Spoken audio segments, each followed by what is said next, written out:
Turn back eye. Who's riffing? The Nets just got much better without Kyrie. Yo, taking out of mine. Shout out who riffing. Let's go.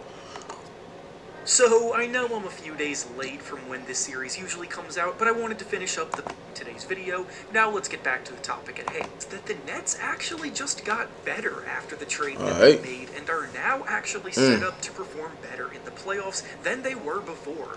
So, in case you've been living under a rock over the past few days, a big blockbuster trade just went down that sent Kyrie Irving to the Dallas Mavericks.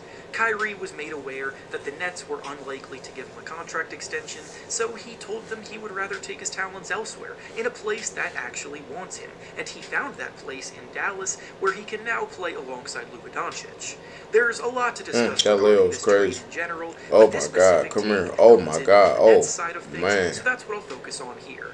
In exchange for Irving, the Nets received former Net Spencer Dinwiddie, along with defensive stalwart and 3-and-D specialist Dorian Finney-Smith, plus a first-round pick and 2 second-round picks.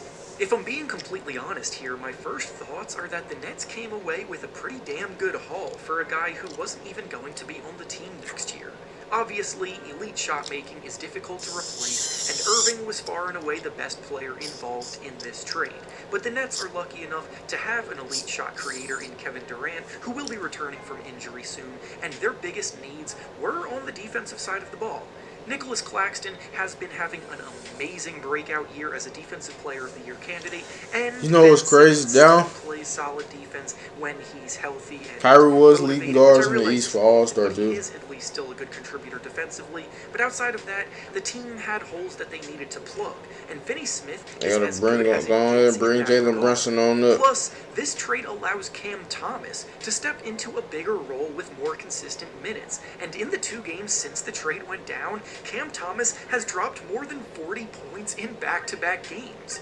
Now, I'm not going to sit here and pretend that Thomas is immediately going to become one of the best scorers in the NBA, but it's tough to deny that a guy who can drop 40 points on any given night won't cushion the blow left behind by the void of Kyrie Irving.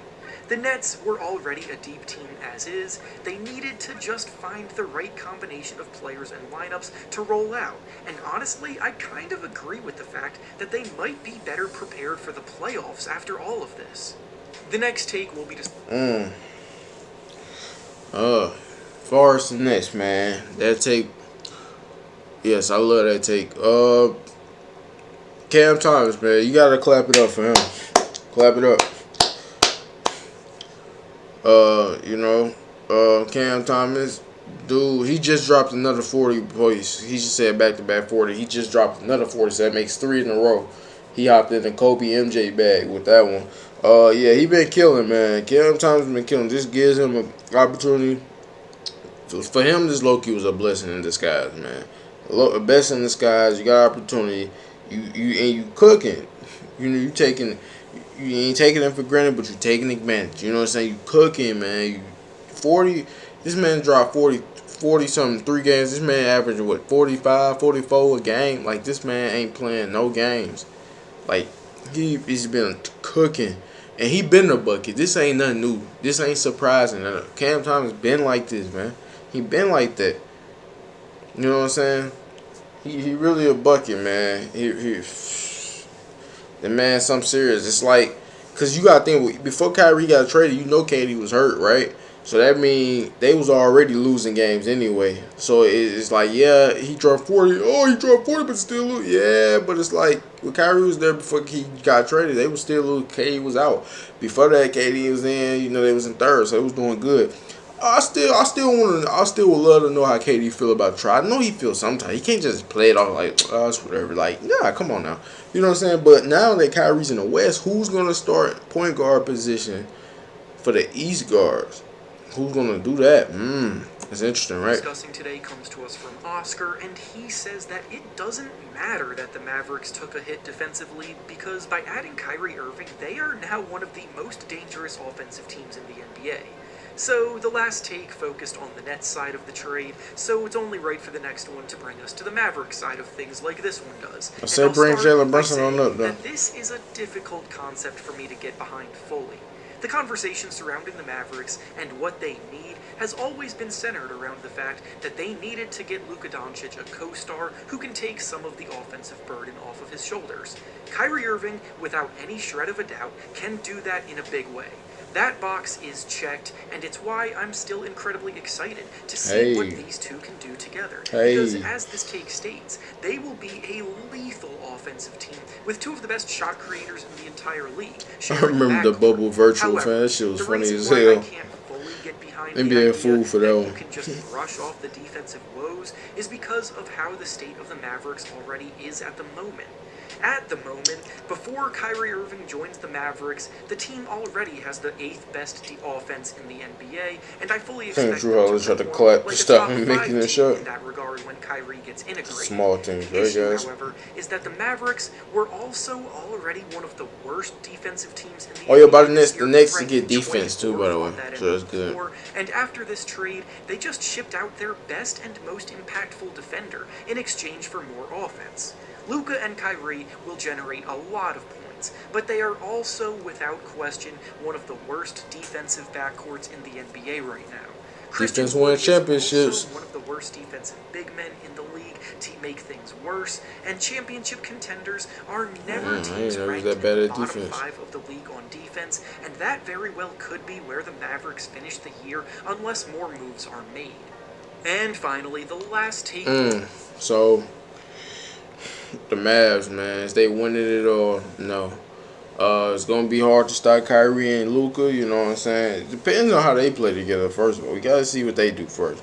But Kyrie could start his debut tomorrow, which y'all hopefully he does. You know, get your ass back out there on the court, boy. No wrong with you. And yeah, so that means he not even starting the All-Star game. I don't know. Well, I don't know if they're gonna keep him. Let him just play this one out, and just I don't know how. It's gonna be interesting to see what they're gonna do. The point is, um, the Nets, I mean the Mavs, man, y'all ain't got no defense. Y'all gonna hoop. Defense win championship, so y'all gonna need some defense. Y'all lost y'all best defender, so now it's looking spooky. So the offense only can do so much. Because once them two guys go to the bench, what is they gonna do? Christian Wood, I mean he can hoop, but it ain't gonna be enough. We'll be discussing today comes to us from Jay Buckets, and he says that the Lakers made the right call by not trading for Kyrie Irving because they can still pursue him at a later time this summer. When news first Interesting take. Interesting take. In light of your unique situation, broke about Kyrie possibly being on the move, the Lakers were obviously the team most heavily linked to getting him. When he was traded elsewhere, fans from the Lakers and even LeBron James himself were pretty bummed about missing out on him. However, if you really think about the situation that the Lakers are in right now, then it becomes a little bit more obvious as to why the Lakers bowed out of this race. As I mentioned before, Kyrie Irving is a free agent this summer. In order to get him to LA, they likely would have had to part ways with their two last remaining valuable assets, being their first-round picks, and for a guy on a rental, that's not worth it. Then, if you want Kyrie to stick around for the long haul, you would have to pay him a long-term contract. Because again, the biggest reason why Kyrie asked out of Brooklyn was because they were not going to give him that long-term extension. LeBron James is only going to be in LA for one more season after this. That much seems like a guarantee because he's stated that he wants to play with his son, and that will probably come in 2 years. Is being able to pair Kyrie with LeBron for 1 year worth signing Kyrie to a max deal to be extended for the future? Now, as the original take mentioned, Kyrie is not a lock to stay in Dallas, and then when he hits free agency, the Lakers could still re-enter the sweepstakes to land him there by signing him because they will have the cap space to spend. But honestly, I just don't think the Lakers want to lock themselves into him on a long-term deal. The Mavericks have been looking for someone like Kyrie to pair with Luka for years, and they're going to be much more motivated to make it work. So they're much more motivated to offer Kyrie the long-term contract that he wants because of that, and I think the dreams of Kyrie and LeBron having a reunion are pretty much dead. And with that being said, that's all I have for you today. Make sure to like the video, subscribe to the channel, and comment down below what you think about the takes we discussed. I feel like they still might get Kyrie next year. You know what I'm saying? I don't know what LeBron. I don't know. I think Kyrie. He gotta understand this is a business, so they're gonna people are they don't want to waste their money on you if they feel like you're not gonna show up. I understand Kyrie feel like talented. I don't. Nobody questions his talent. Nobody questions that man's talent. They question your availability. That's what they question. They don't care about the talent. They know you got that. They got the shoes to come every game. They usually even make 90% of the games. You got your contract, but they see that you don't show up to the games. They care about you showing up. These folks care about money. They want you to show up. You can't do that. They're not gonna give you no contract. So I feel like he has to sit back and understand that hey, I gotta show up more, get some trust from these people, and give me a contract. You know what I'm saying? When he gonna retire, just get out. Like nah, like so yeah, man. I mean, hey, it's the vid though, man.